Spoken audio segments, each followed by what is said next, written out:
J'adore les Alpes en été. Je sais pas exactement pourquoi, mais j'aime tous ces petits détails qui l'entourent. Comme par exemple le bruit de la rivière qui coule et la fraîcheur de l'eau.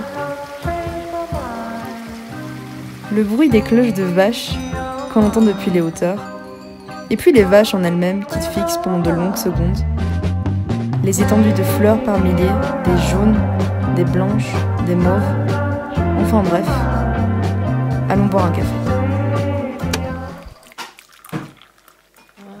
Coucou les gars, j'espère que ça va. Aujourd'hui je vous retrouve pour une nouvelle vidéo ici à la montagne. J'avais fait cette vidéo l'année passée.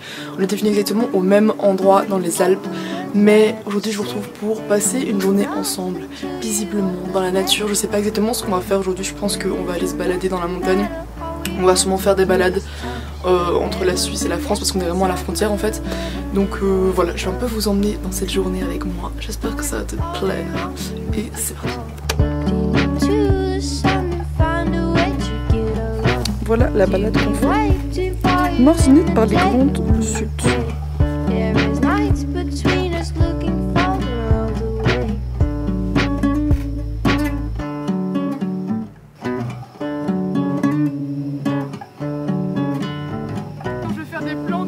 Je dois le mettre et après remonter à chaque fois. Ma mamie et mon papy nous ont quittés parce qu'ils étaient assez fatigués. Donc on va faire la balade avec ma mère. Ici la balade qu'on va faire s'appelle l'alpage de Morzinette. Je sais pas exactement où ça va nous mener, mais en tout cas on a le plan plus ou moins de où ça va être. On est déjà assez haut, on est à 1750 mètres d'altitude. Et voilà, ça va être une balade de 1h30, 2h. Je pense qu'on va faire des pauses pour pique-niquer à midi. Mais ça va être très joli. Il fait super bon, c'est un peu le seul jour de la semaine où il va apparemment faire beau. Donc voilà. En gros, nous, on se dirige vers ce petit village ici qui est Morzinette avec les petits chalets.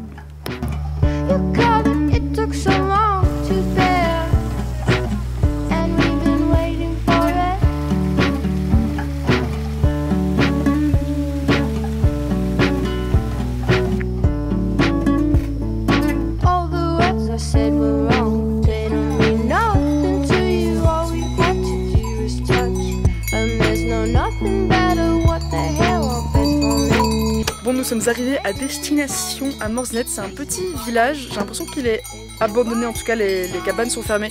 Et il y a plein de petites cabanes à l'ancienne, c'est super beau, et il y a les petites vaches derrière. J'espère que vous entendrez parce qu'elles font beaucoup de bruit. Mais on va s'asseoir là et on va manger notre petit pique-nique. En tout cas c'est très joli.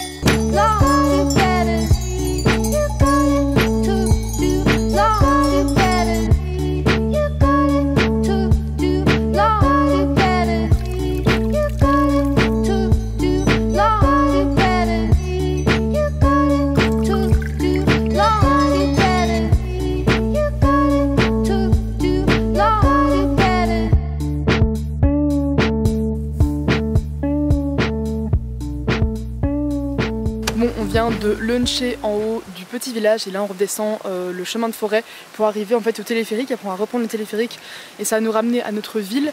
Mais en tout cas ça fait hyper plaisir d'être ici dans les Alpes. Ça fait 2 ans de suite que moi et ma famille en fait on reste en France. Il faut dire que c'est quelque chose qui était assez rare dans le passé. On est des gens qui voyagent beaucoup, genre on voyage beaucoup depuis qu'on est très jeune et j'ai vraiment eu la chance de voyager très loin et j'en suis hyper reconnaissante. Mais c'est vrai qu'avec le Covid cette perception du voyage a assez changé et on s'est aussi posé la question par rapport à notre empreinte écologique. Est-ce que c'est cohérent avec nos actions qu'on fait chez nous de voyager autant à l'étranger?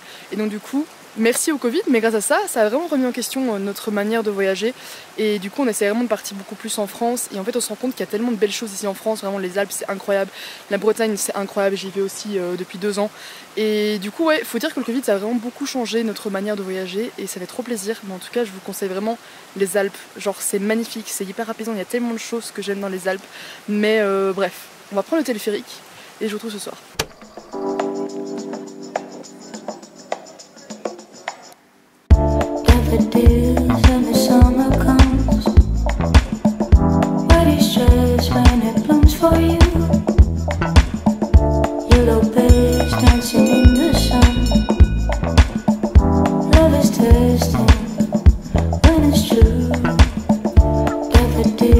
Bon, il est maintenant 5h de l'après-midi, on est rentré dans une petite balade et je vais me poser un peu dehors pour lire un bouquin. Je t'avais présenté quelques bouquins que je lisais actuellement dans ma dernière vidéo que je te mettrai ici, qui est une vidéo où je passe une journée seule et je me balade et je parle un peu de la vie, etc. Donc si tu veux la regarder, n'hésite pas à aller la voir. Mais du coup, j'ai commencé ce livre là de Melissa d'Acosta qui apparemment est très chouette, du coup c'est ce que je vais faire.